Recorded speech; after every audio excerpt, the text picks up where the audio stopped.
Hello everyone, welcome to the Green Man channel. Hope you're good and well this Friday. So in this latest album review, I am reviewing the fourth studio album from the progressive metal band Cynic with their album Ascensions and Codes, which was released today on Season of Mist. It is 49 minutes long and 18 tracks. And it's worth noting probably that Cynic have had a lot of tragedy recently kind of beset the band, what with the passing of Sean Reinert just last year, but also, and he was the original drummer in the band, but also the passing of their bassist Sean Malone as well in the same year. That awful year that was 2020 for a lot of people, but it was especially awful, it seems, for Cynic. In spite of that, we have this album out today, Ascension Codes, and it is a pretty solid album from Cynic, actually. I think, interestingly, the way they've structured this album with these sort of 30-minute kind of bridge tracks between what I would call the meat of the album, the longer songs, and they certainly have, established over the years, and we know from Focus back in the 90s that this band, a very technical band, and they impress with the way they, I think, fuse a lot of jazz influence and jazz styles with their within what is, I guess, broadly a progressive metal sound. And I quite, as I say, I think I quite enjoyed this album as a whole. I will be frank in saying that I thought it might have actually been more effective, although there was obviously a running theme with these coded tracks as the sort of bridge tracks, as I say, between the main songs.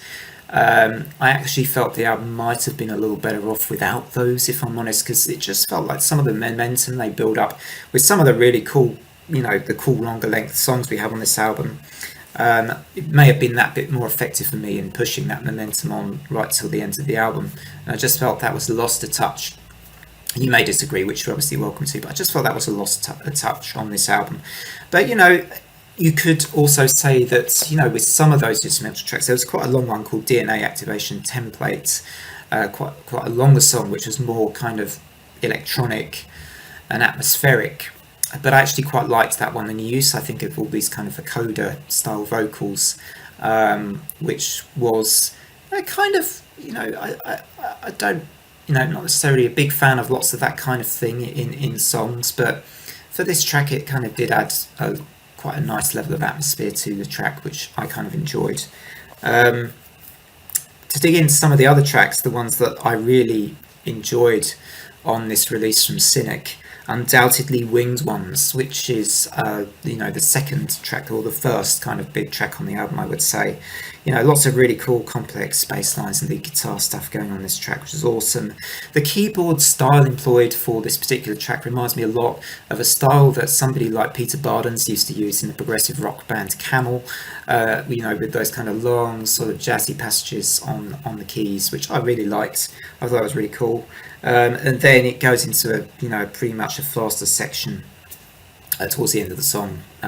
So Wing One's definitely one of my preferred songs on this album. Architects of Consciousness, another favourite for me on the album, with lots of cool, fast, again, fast picking on the guitars. Great harmony moments, great guitar harmony moments in this track, kind of between the vocals, which I really enjoyed.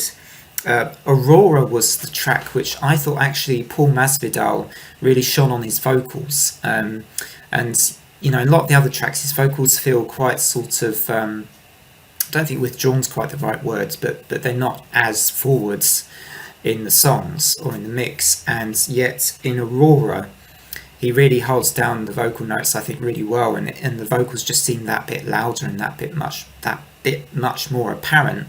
And really actually shows that, I think, had he done that a bit more often on some of the other songs, that I'm personally, as a personal preference, I might have actually preferred that on some of the other tracks on the album as well, because I think he really shines in Aurora, and that turns out perhaps, along with Architects of Consciousness and the Winged Ones, to be my favourites from this latest release from Cynic.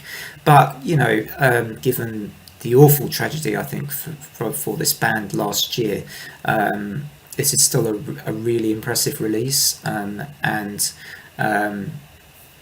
a solid, a solid contribution to their discography for sure. But I think, my main issue for this album is the breaks in momentum that it gains from the meatier, longer songs. I'm going to give this album a very respectable 7 out of 10, and that is my feelings and thoughts on this 4th studio album from Cynic. So what did you feel about this album? Do you agree or disagree? Feel free to drop in the comments your thoughts on this latest release from Cynic. I will be doing one more album review, I think probably though not this weekend because I'm away this weekend from tomorrow, so there won't be any more videos probably until at least Monday. And I obviously have an album review I'm planning to do for In Morning, but also I'm keen to upload my reaction and commentary to the 4th Wheel of Time episode 2, so that's all to follow on the channel. Thank you very much as always for watching, if you've been watching. Otherwise, take care everybody, and bye for now.